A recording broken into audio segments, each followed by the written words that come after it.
tenemos a un famosísimo psicólogo, colaborador de la radio, mexicano él, casi tocayo mío, Luis Jaime, una vez más está con nosotros porque el público quiere más. La radioaudiencia dice, este hombre me está ayudando, nos está ayudando en esta pandemia y aquí lo tenemos una vez más. ¿Cómo estás, Luis Jaime? ¿Qué tal, Luis? Buenos días, Lorena. Nos da mucho gusto saludarte. Encantado de estar nuevamente aquí en tu programa. Y precisamente porque pues un saludo también afectuoso. ¿Sí? Sí, un saludo también afectuoso a toda la audiencia que amablemente hoy día de martes 2 de marzo, nos hacen el favor de escucharnos. Claro que sí, estamos en Facebook Live porque vamos por la tercera parte de cómo superar la pérdida de un ser querido. Con Luis Jaime, que es tanatólogo, hemos estado hablando en las últimas 2 semanas al respecto. Ya tenemos preguntas, así como entramos, ya tenemos preguntas. Y sí me gustaría dejar esta, aunque vamos a ir al pan de cada día, vamos a escuchar para iniciar nuestro día, pero sí te voy a dejar esta pregunta abierta para cuando regresemos. Esta persona perdió a su esposo en un accidente hace 8 años.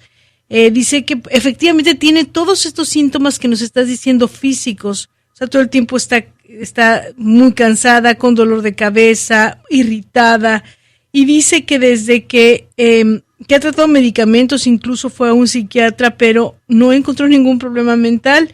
Ella quiere saber qué le pasó emocionalmente y sobre todo porque dice que no puede dormir profundamente desde entonces. Son 8 años los que ya han pasado. ¿Qué piensas de esta pregunta que nos hicieron ahorita, nos comentaron? Fíjate que, en mi opinión y con mucho respeto a la señora, por supuesto, con compasión por lo que ha vivido estos 8 años, yo lo que le diría es que si tiene estos efectos físicos que estoy mencionando, muy marcados, que ella los detecta, pues entonces simple y sencillamente lo que tiene que hacer es que seguramente no ha hecho la tarea 1, y la tarea 1 habla de hablar y expresar lo que yo siento, habla de llorar y habla de escribir, o incluso en una forma extraordinaria. Algunas veces algunas personas hacen su tarea no solamente hablando, sino cantando. Yo explicaba el caso de una señora que falleció su chiquita y le compuso una canción y hoy es un hit allí en Spotify, si alguien la quiere escuchar, que dice sigo aquí. Entonces yo lo que le quisiera decir en primer lugar a esta persona es que necesita expresar lo que siente. El cuerpo, es decir, está somatizando lo que se llama somatizar la emoción, y físicamente lo está absorbiendo en esa parte porque quiere decir que no ha hecho la expresión emocional debida. Por supuesto que le duele, seguramente fue un evento y es un evento doloroso en su vida, pero no ha expresado la misma palabra, la emoción, si la definimos etimológicamente, es emovere, o sea, energía en movimiento. Quiere decir que lo que yo siento tengo que expresarlo. Seguramente muchas de las veces las personas estamos acostumbrados a reprimir y no expresamos lo que sentimos. Algunas veces es deseable hacerlo en casa, algunas veces no se puede porque los demás también nos reprimimos. Y en la segunda parte de la respuesta, porque tiene que ver con la tarea 2, en la tarea 2, allí son los efectos emocionales de estar en un proceso de duelo. Entonces, los voy a mencionar brevemente porque ella menciona uno muy en particular, que ahorita voy a hacer hincapié en ello. Los efectos emocionales es ira, aunque la ira ya dijimos que pertenece también a la parte del proceso en sí mismo, es decir, que estamos enojados, nos culpamos o culpamos a alguien más. Efectos emocionales de la ira, la tristeza siempre habla de alguna pérdida en general. El dolor, por supuesto, que es una pérdida en particular, es perder algo, pero con un vínculo afectivo. En la tristeza puede ser simplemente perder algo. En otras palabras, lo que yo digo que cuando tú tienes dolor, estás triste, pero cuando estás triste no necesariamente tienes dolor. No sé si se entiende este concepto. La culpa, que sigue estando asociado a la ira, la culpa es una emoción prosocial, en donde hay un enojo contra mí mismo, más vergüenza por lo que hice o lo que dejé de hacer. Luego viene la ansiedad, que ella la persona aquí nos lo menciona, Lorena, La ansiedad es algo muy común porque la ansiedad, por definición, podemos decirlo, es vivir una situación estresante, que de hecho lo está viviendo y particularmente lo menciona durante 8 años, más incertidumbre, cuando no sé qué va a pasar. Es decir, y el estrés se da cuando hay una diferencia mental entre lo que es y reconozco en mi vida y lo que a mí me gustaría que fuera, y hay una diferencia. Es muy normal que la ansiedad se dé sobre todo en los primeros estadios del proceso de duelo. Su signo más evidente, no podemos dormir bien.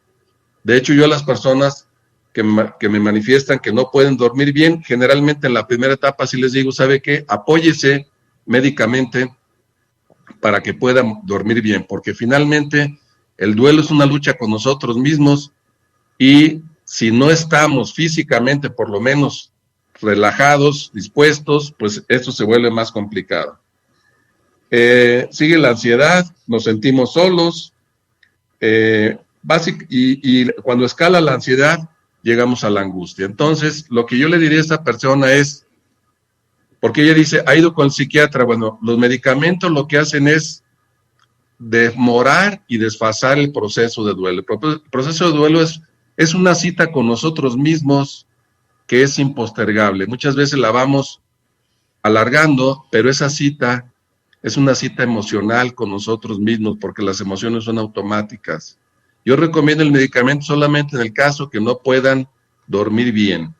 Y entonces, para eliminar los efectos emocionales, menciono aquí la tarea 2, que es dicho de una forma muy simple, pero a la vez extraordinaria. Y la tarea 2, para eliminar y ir procesando todos los efectos emocionales que ya dije, ira, culpa, ansiedad, angustia, tristeza, dolor, es abrirse a nuevos afectos, es decir, construir nuevos vínculos afectivos o fortalecer los afectos existentes en nuestra familia cercana.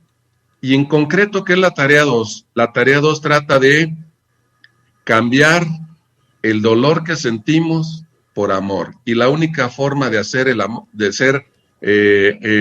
manejar el amor es vincularnos afectivamente con nuevas personas o fortalecer los afectos existentes con nuestra familia o incluso hacer actos de amor en favor de los demás. Y eso, el altruismo, el apostolado canalizado hacia los demás, es una forma de hacer la tarea 2. Entonces, en concreto, 1 es expresar las emociones hablando, llorando, escribiendo, y en la segunda es amar, pero amar más, Lorena.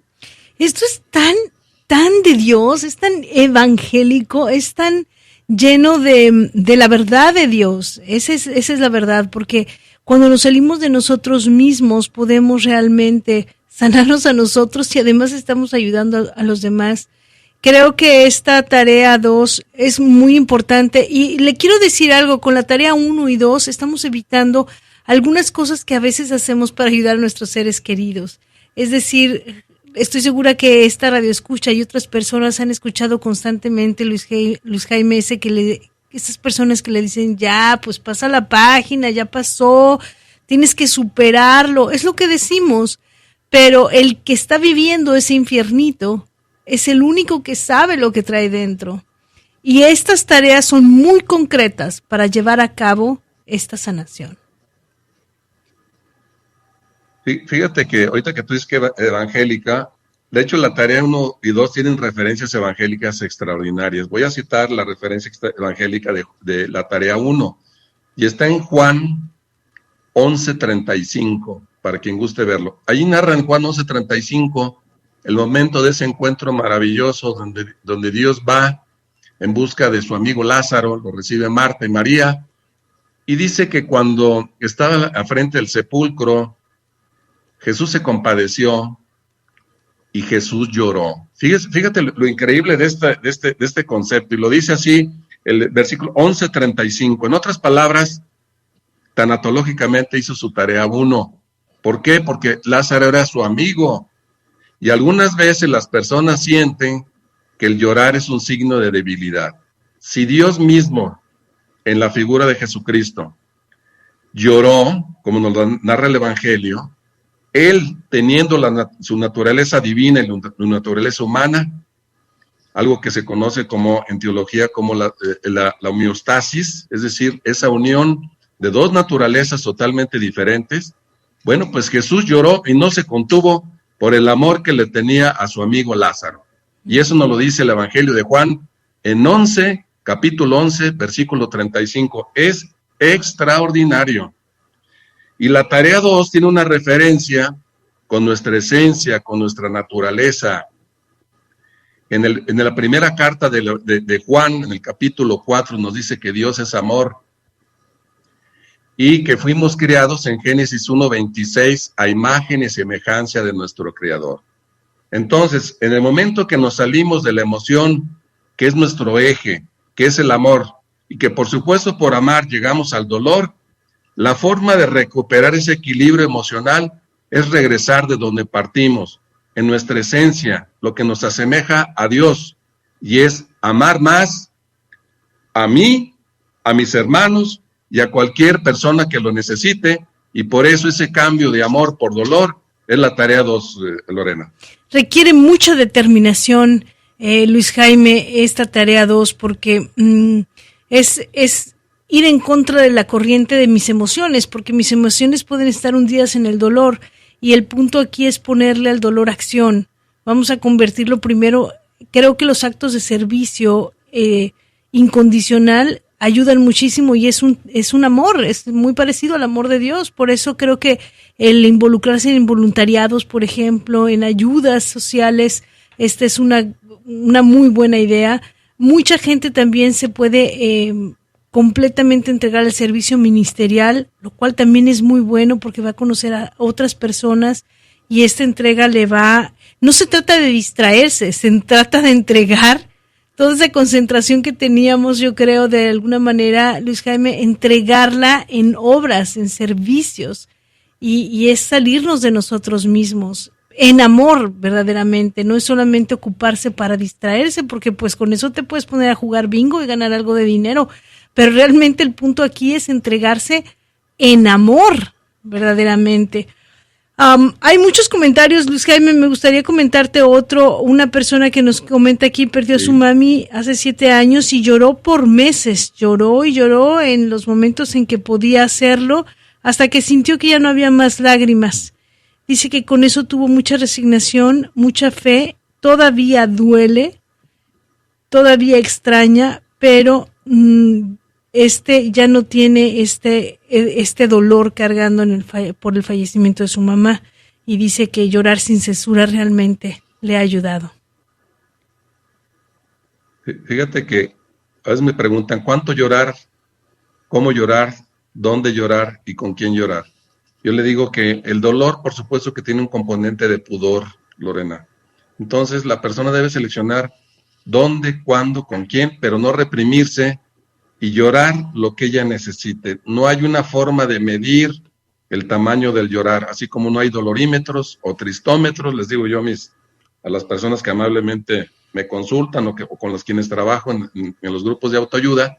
Entonces cada quien es su propio termómetro, donde va modulando esas respuestas. De lo que nos comparte esta persona, fíjate que al final no se trata de llegar al dolor cero, porque eso no es posible, porque siempre hay un vínculo que permanece. Se trata de recordar ese evento sin tanto dolor, no sin dolor, porque finalmente cuando un vínculo afectivo se interrumpe, por supuesto que hay una respuesta en nuestro corazón y siempre quedará un parteaguas en un antes y un después.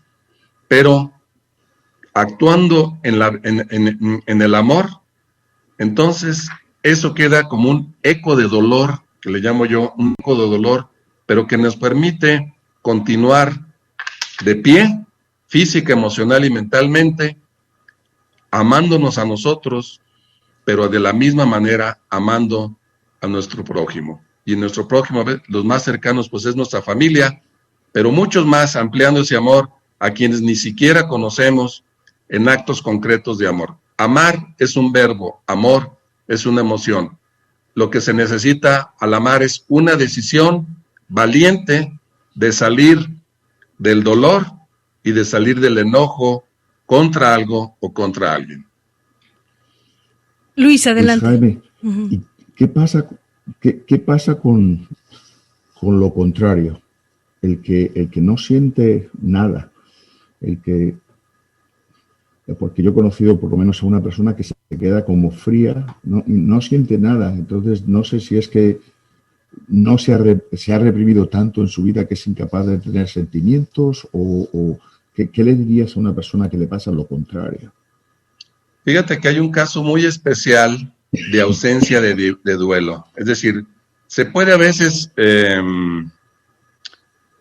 digamos, en alguna forma, cuando se reprime, se puede dar la apariencia de una ausencia de duelo. Pero sí sucede esto en la práctica, que aunque haya habido un dolor y un rompimiento y una interrupción del vínculo, hay personas que realmente no entran al proceso.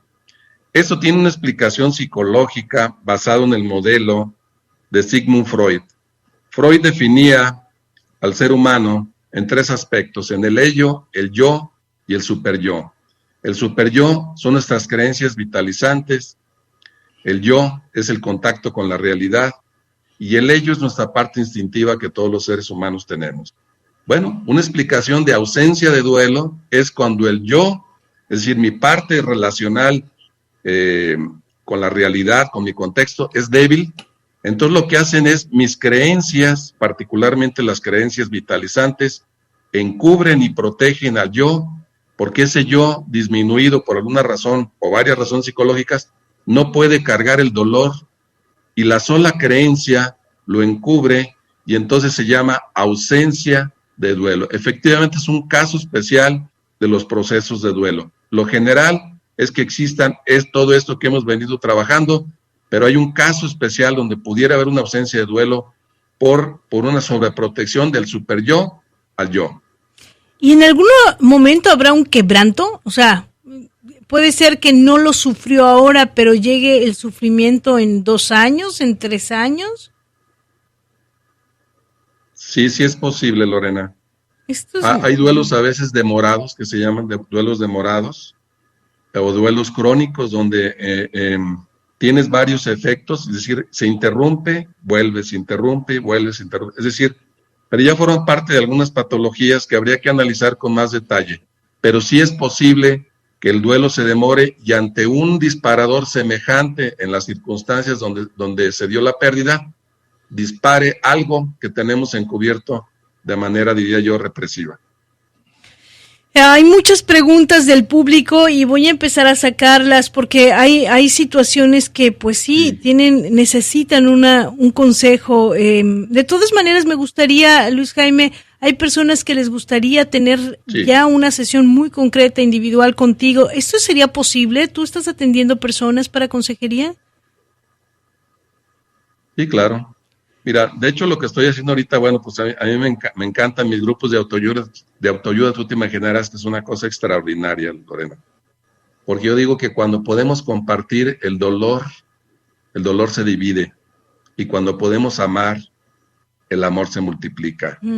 Bueno, hay algunos casos que sí son verdaderamente muy, muy difíciles. Voy a juntar 2 que nos aparecen aquí en Facebook y aunque no son lo mismo, son similares.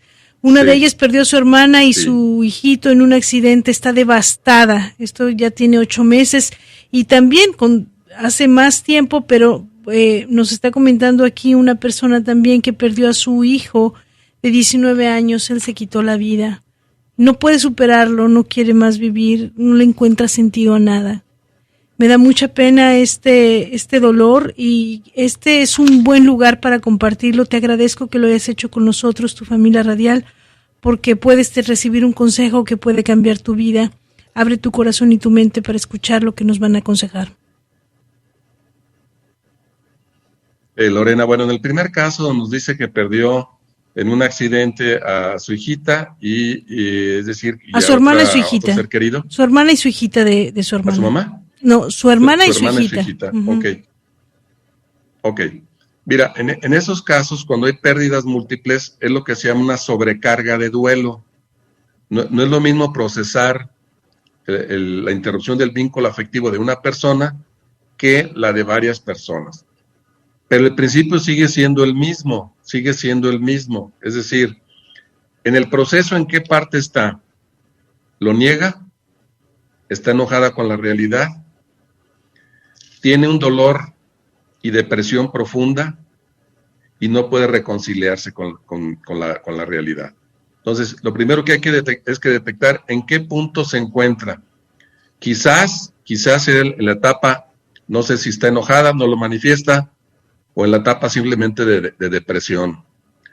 En la depresión es un desánimo generalizado de querer vivir, de querer continuar con nuestra vida. Entonces, yo lo que le sugeriría a esta persona, igual, es, pues hay que tener una consultoría tanatológica más específica para poder asignarle. Ahorita hemos visto específicamente 2 tareas, le pueden ser útiles, pero necesitamos continuar con la tarea 3 y 4 para ya en una forma más global, pues ver qué parte donde está ella que no puede procesar. Generalmente es el dolor en sí mismo, el enojo o la depresión, donde la depresión es una evidencia de un agotamiento emocional por la convivencia de las emociones negativas, y no son negativas porque son malas, sino porque nos agotan, que es tristeza, dolor, miedo e ira.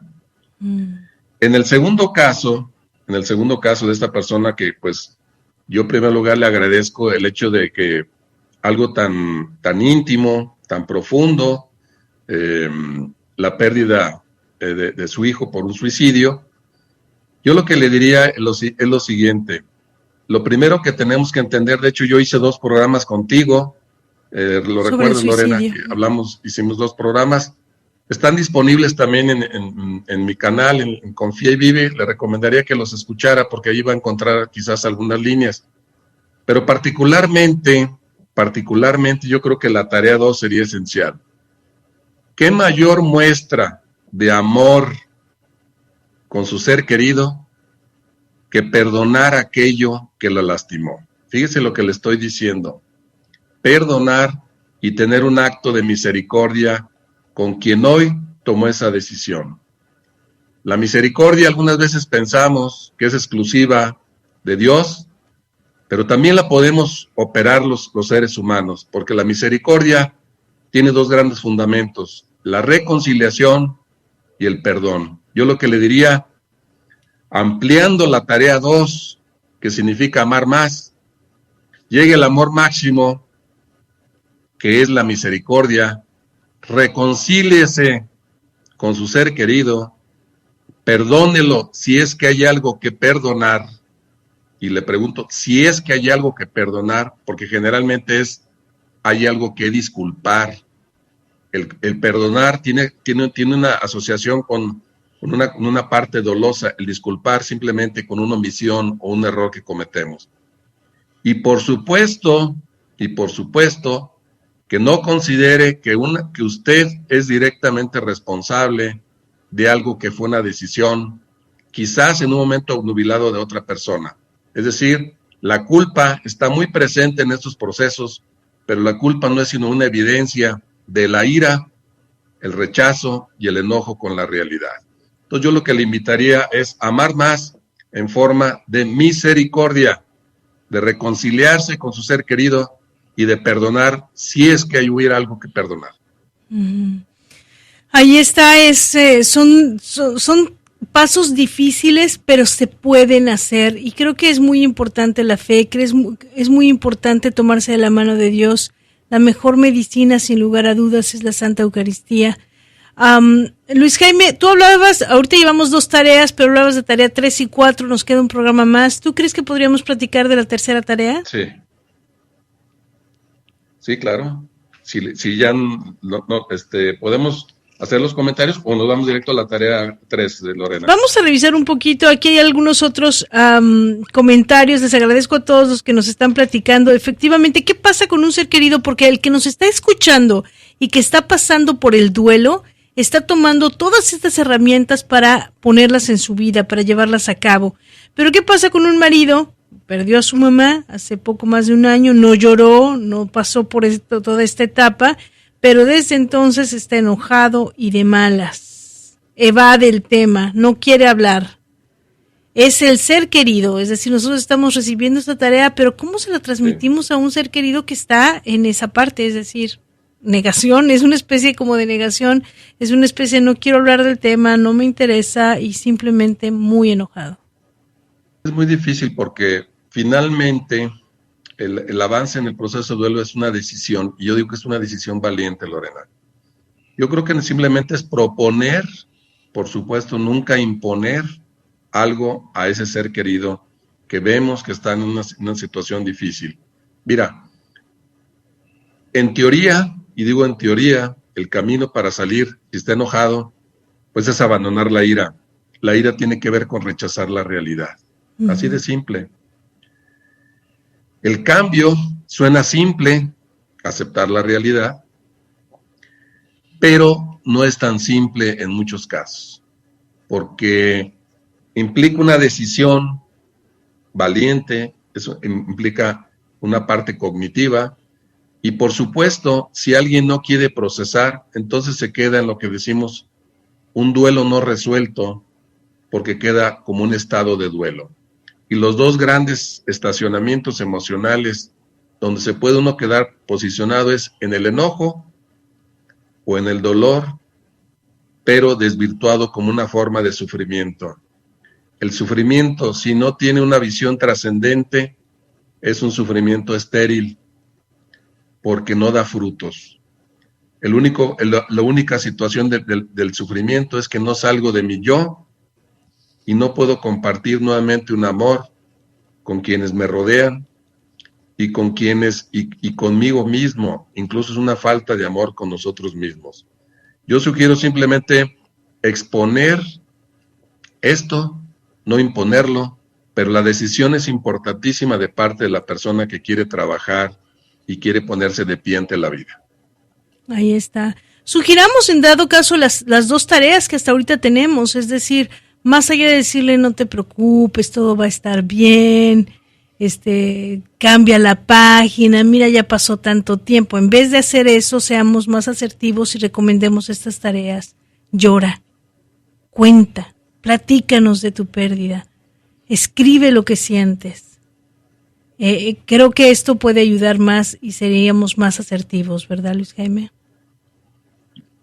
Yo diría, si vemos que el problema de él es que no puede rechazar la realidad, aceptémoslos a él como un acto de amor tal y como es, aunque nos parezca que está equivocado. Por allí puede empezar, no en el rechazo a la persona por su actitud, sino en la aceptación amorosa de aquel a quien no ha tomado la decisión de reincorporarse, pero entonces al saberse aceptado, logramos mucho más que al sentirse rechazado, Lorena.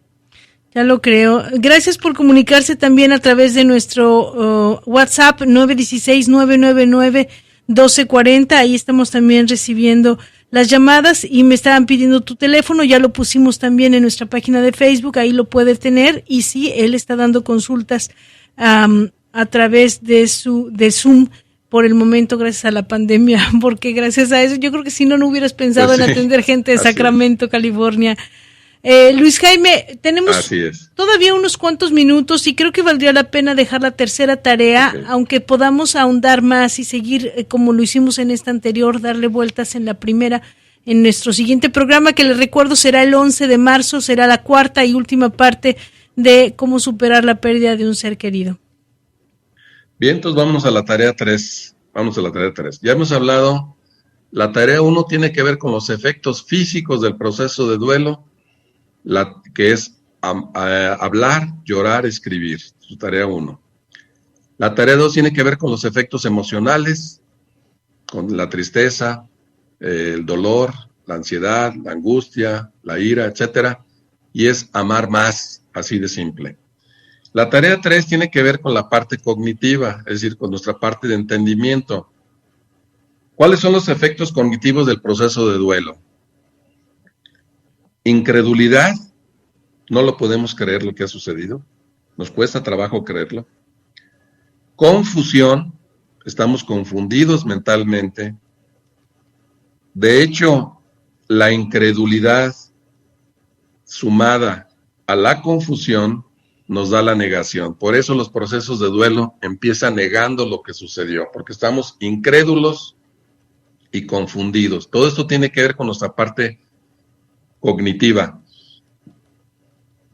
Preocupación, estamos preocupados por nosotros, por nuestra familia y por lo que va a suceder. Algunas veces se manifiesta mucho el sentido de presencia, es decir, sentimos que nuestro ser querido está físicamente con nosotros, casi como tenemos a veces la situación de voltear súbitamente porque pensamos como si alguien nos estuviera viendo. Entonces es normal que tengamos ese sentido de presencia.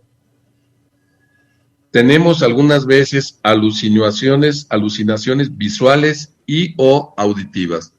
Creemos verlo, creemos oírlo. Básicamente serían estos 6 efectos, es decir, incredulidad, lo repito, confusión, negación de la realidad, preocupación por lo que sucedió y lo que va a suceder, estamos preocupados, sentido de presencia, podemos sentir que está presente todavía de alguna manera, y tenemos alucinaciones visuales o auditivas. Muchas personas me dicen, es que creo haberlo oído, creo haberlo visto. Y son efectos que manifiesta nuestra mente porque simple y sencillamente la mente también está tratando de adaptarse al hecho de que alguien que veíamos y escuchábamos con frecuencia y de manera muy natural, pues ahora no lo vemos ni lo escuchamos por el mismo proceso. Entonces la tarea 3 dice lo siguiente: adaptarse y crear nuevas rutinas en las que el fallecido está ausente. Lo voy a repetir. Adaptarse y crear nuevas rutinas en las que el fallecido está ausente. ¿Qué significa esto? Bueno, como nuestra parte cognitiva tiene que ver con nuestros sentidos, el escuchar, el pensar, el ver, el olfato, etcétera. Entonces tengo que crear rutinas diferentes a las que yo tenía con él. Por ejemplo, voy a poner un ejemplo. Bueno, ahora a lo mejor no en la pandemia, pero a lo mejor yo tenía la rutina de ir todos los viernes en la noche a cenar e ir al cine, por ejemplo. Ahí está una rutina. Bueno, pues lo que hay que hacer ahora es, si quiere ir al cine, por supuesto que ahorita no se puede, pero vaya el sábado y vaya con otra persona. Es decir, no repita lo que usted hacía con él. Es decir, si usted ya no puede ir al cine el viernes o a cenar, entonces invita a una persona que lo acompañe, pero tiene que ser el viernes. No, vaya, pero rompa eso. Por ejemplo, otro ejemplo. Si en casa normalmente es común que en la mesa, cuando compartimos los alimentos, nos sentamos cada quien en un lugar. Generalmente cuando la persona fallecida dejamos la silla vacía de la persona sin ocuparse. Bueno, ocúpela. ¿Quién? Cualquiera. Es decir, se trata de ir rompiendo pequeñas rutinas para que cognitivamente a la mente le podamos clarificar, reconfirmar, reconocer y no negar que efectivamente nuestro ser querido ya no está con nosotros. Y entonces la palabra clave es adaptarnos. Si en la mañana usted se levantaba a tomar un café, bueno, pues a lo mejor, no sé, levántese y tome un té, por ejemplo. ¿Entiendes? Entonces se trata de ir todas esas pequeñas rutinas que usted tenía con su ser querido, irlas cambiando con mucho respeto, con mucho amor, pero de manera que cognitivamente usted reconfirme y quede bien clara la mente que efectivamente hay una interrupción del vínculo afectivo. ¿Doloroso? Sí, pero con amor por nosotros mismos y con el mismo ser querido, por una razón muy simple. Si le pudiéramos preguntar a nuestro ser querido cómo quisiera vernos, la respuesta de él no podría ser otra. Te quiero ver bien, te quiero ver amando, porque yo, desde el punto de vista de la fe, estoy bien y te sigo amando como sé que tú me amas. Esto es muy grande y muy hermoso, Luis Jaime.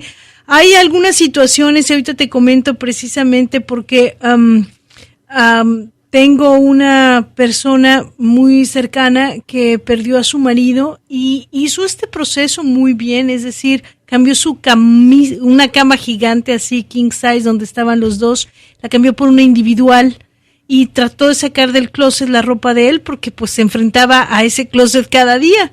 Sin embargo, perdió un hijo y el cuarto lo dejó intacto, como el último día que el hijo lo utilizó. Igual con las llaves encima, el suéter que traía puesto sobre la silla, así ha permanecido el cuarto por más de 15 años. Fíjate que, bueno, esa es una respuesta conductual y que se refiere a la tarea 4, Lorena. Uh-huh. Las conductas asociadas, por supuesto que hay interrelación en las tareas. Lo que tú mencionas, por ejemplo, de dejar inamovible su recámara, sus cosas personales, eso se llama maximizar la pérdida. Así como algunas veces las personas minimizan la pérdida y inmediatamente regalan todo, cambian todo, etcétera, ¿no? Entonces, lo que pasa es que el dolor, Lorena, si pudiera haber escalas, el dolor de la pérdida de un hijo está fuera de escala. Y no significa que no se ame al ser querido, al cónyuge, al hermano, a la hermana. De hecho, no existe la palabra, y ustedes lo saben, porque un hijo que pierda a sus padres es un huérfano, pero un padre que pierda a sus hijos, ni siquiera la palabra existe. Y no es que comparemos un dolor con el otro, por supuesto que cada quien tiene su espacio. Lo que habría que revisar es el vínculo que se mantenía con ambos, de manera que en un caso llegamos a maximizar la pérdida y en otro lo procesamos muy bien. Se pueden dar dos eventos diferentes, en circunstancias diferentes, pero de fondo tiene que ser lo mismo. Y si aplicamos la tarea un poquito en este aspecto, sí, me toca a veces mucho ver algunas personas que van, por ejemplo, a su cuarto, van a rezar, van a tener momentos de intimidad, de oración, etcétera. Yo les digo que está bien que lo tengan, pero no puede ser permanente porque entonces rompemos la tarea 3 y la tarea significa hacer nuevas rutinas. Yo quiero expresar algo muy personal. Yo también perdí a mi hijo y el caso muy concreto de su cuarto, ¿sabes qué hice, Lorena? ¿Qué? Lo convertí en el cuarto de juegos de mis nietos. Ahora los juegos de mis nietos están en ese cuarto y es un cuarto que tiene una vida muy hermosa porque mis nietos ahí tienen sus juguetes y es un espacio donde ellos conviven y le da mucha alegría a la casa, por ejemplo. Pero también requiere de un tiempo. Usted decide qué tiempo, pero no lo maximice. El maximizar es ir en contra de la tarea número 3. Luis Jaime, nos preguntan muchas cosas, entre ellas, ¿qué pasa? O sea, tiene una pérdida reciente, ¿valdría la pena irse a la tarea 3 sin haber hecho la 1 y la 2? Bueno, lo que pasa es que tiene diferentes efectos. En realidad yo diría que las 4 tareas hay que hacerlas porque son parte integral de nosotros. La parte física, no somatizar. La parte emocional no la podemos controlar, las emociones son automáticas. Pero la tarea 3 habla de esos pequeños componentes de la relación, de esas pequeñas cosas que íntimamente compartíamos en tiempo y en espacio. Yo creo que son las tareas en su conjunto, pero particularmente algunas veces necesitamos una más que otra, como si fuera una dosis superior de una a otra, pero finalmente son las 4 las que hay que trabajar. Ahorita ya hemos comentado 3, Lorena. Ya lo creo, hay muchas personas que nos están compartiendo su dolor y yo creo que a todas ellas les diría que vayamos por la tarea 1, por la tarea 2, con mucha paciencia, haciéndolo de uno en uno. Tengo 2 minutos para comentarte esta que se me hace importante. Es una mamá, tiene 3 hijas, perdieron a su esposo, o sea, ellas perdieron a su papá. Las hijas grandes no hablan del asunto, nada. La pequeña tenía 3 años, ya está ahorita más grande, pregunta por su papá y ella le platica de él, habla de su papá porque pues le pregunta, tiene muchas dudas y quiere conocerlo y las hijas grandes, los hijos grandes no hablan, se quedan callados y se hacen, o sea, silencio total respecto a la pérdida de su papá. Ella no sabe qué hacer. Bueno, después de las 4 tareas, si nos da un poquito de tiempo, vamos a hablar sobre algunos factores que hacen que no avancemos en el proceso de duelo. Uno de ellos se llama la conspiración del silencio. La conspiración del silencio es no hacer todos en conjunto como si nos hubiéramos puesto de acuerdo la tarea 1. Es decir, exactamente lo contrario. Si hablar, llorar y escribir la tarea 1, en la conspiración del silencio es como si todos, muchas de las veces ni siquiera nos ponemos de acuerdo, por supuesto, pero como si nos hubiéramos puesto de acuerdo en no hacerlo. Hay que romper la conspiración del silencio. La conspiración del silencio se hace hablando con mucho respeto, con mucha compasión. Y también entender que lo que no nos permite hablar es el dolor. Pero yo le diría a esa persona, si tiene fe, si está afincada en la fe, si Dios lloró, ¿por qué no hacerlo nosotros? Si Dios mismo, la figura de Jesucristo, lloró en Juan 11:35, ¿por qué no conmovernos, hablar y llorar de lo que sentimos? Ya lo creo, pues ahí están las 3 tareas, están en nuestra página de Facebook, usted las puede escuchar, tengo los programas grabados si alguien los necesitara compartir desde el primero que tuvimos, el cuarto será el 11 de marzo, por favor no se lo vaya a perder, porque va a ser muy importante todo lo que vamos a estar platicando. Luis Jaime, ha sido una joya el poder escuchar toda esta información. Luis, ya nos tenemos que despedir.